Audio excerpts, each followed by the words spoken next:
পথ চলায় হোক, সেটি তার ব্যবসা বাণিজ্য হোক।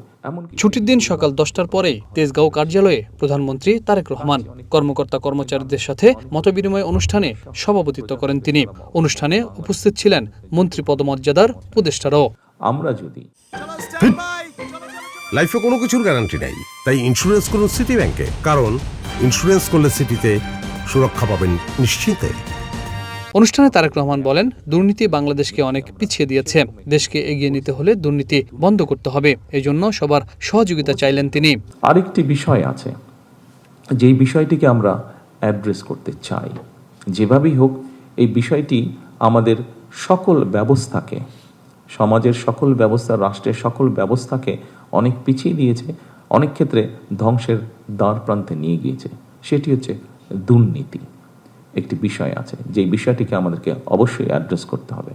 কিন্তু এই বিষয়টিকে একটি রাজনৈতিক দল হিসাবে, সরকার হিসাবে যদি আমরা অ্যাড্রেস করতে চাই, অবশ্যই আপনাদের মতন মানুষ যারা আছেন তাদের সহযোগিতা, তাদের 100% সহযোগিতা ছাড়া আমাদের পক্ষে সেটি সম্ভব হবে না।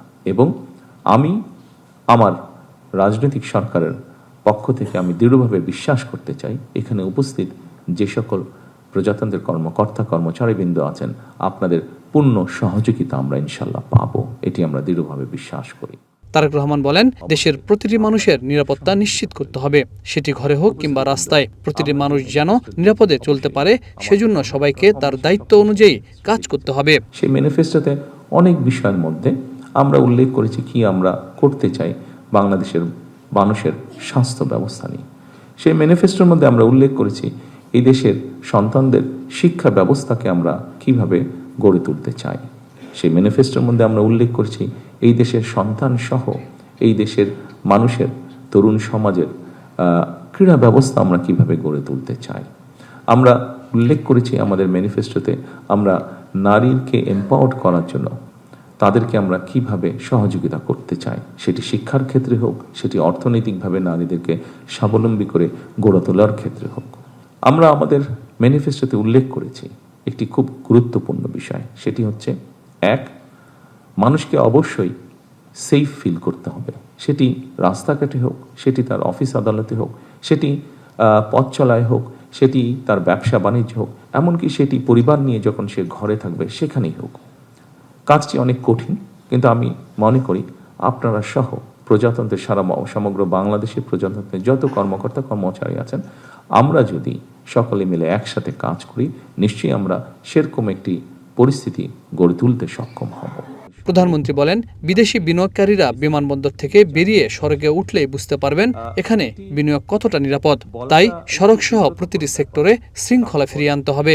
আমরা যদি রাস্তায় বের হই, আনফর্চুনেটলি যেহেতু কথাটা সত্য, আমাদের মধ্যেই আমাদের দেশের ভিতরেই ঘটছে জিনিসটা এবং আমরা চোখের সামনেই দেখছি, সেই জন্যই আমি আপনাদের সামনে আলাপ করছি। আমরা যদি এই মুহূর্তে রাস্তায় বের হই বা ঢাকা শহর সহ বাংলাদেশের যে কোনো রাস্তায় বের হই, নির্দ্বিধায় আমরা বলতে পারি যে রাস্তায় কোনো ডিসিপ্লিন নেই।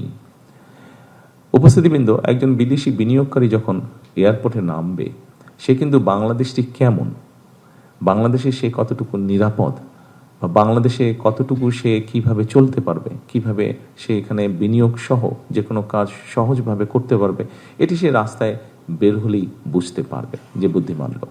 সেই জন্যই আমি বলেছি যে ডিসিপ্লিনটা অত্যন্ত গুরুত্বপূর্ণ। আমি রাস্তার ডিসিপ্লিনটা আপনাদেরকে উদাহরণ দিয়ে বোঝানোর চেষ্টা করেছি। এরকম অবস্থা সোজা বাংলায় যেটাকে বলে অনেকটা হয়তো হজবরল, এরকম একটা শব্দ আমরা ব্যবহার করি, এরকম অবস্থা হয়তো আমাদের রাষ্ট্রের বিভিন্ন জায়গায় আছে। আমাদের দায়িত্ব সেই বিষয়গুলোকে ধীরে ধীরে, একদিনে হবে না কোনো বিষয়, ধীরে ধীরে সেই বিষয়গুলোকে ঠিক করে নিয়ে আসা। প্রধানমন্ত্রী বলেন, বিএনপির নির্বাচনী ইশতেহার দেখেই দেশের মানুষ তাদের ক্ষমতায় বসিয়েছে। ফলে এই সরকারের ওপর দেশের মানুষের প্রত্যাশা অনেক বেশি বলেও স্মরণ করিয়ে দেন প্রধানমন্ত্রী। যে ম্যানিফেস্টো তারা জাতির সামনে উপস্থাপন করেছিল, সেই ম্যানিফেস্টোর পক্ষে বাংলাদেশের মানুষ রায় প্রদান করেছে। Habib Rahman, one news, Dhaka.